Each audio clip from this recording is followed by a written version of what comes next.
A-snið er ákveðin stöðluð pappírsstærð. Í hverju blaði, þá ef að skammhliðin er x, þá er lengri hliðin x sinnum rótin af 2. Hún er sérst rótin af 2 er lengri. Hún er ekki tvöfalt lengri. Þetta er sérst 1, eitthvað. Síðan virkar þetta þannig að A1 er nokkuð stórt blað. Það sem við erum vön að nota er A4.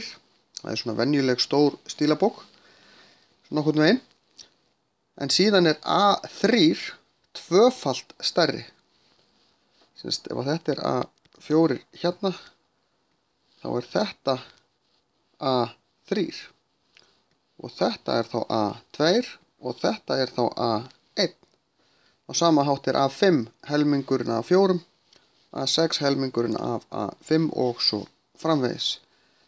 Þetta snið er algengt á Íslandi, en í öðrum löndum, eins og til dæmis Bandaríkjunum, þar eru menn að nota jafnvel önnur snið þó þau séu ekkert mjög frábrugðin.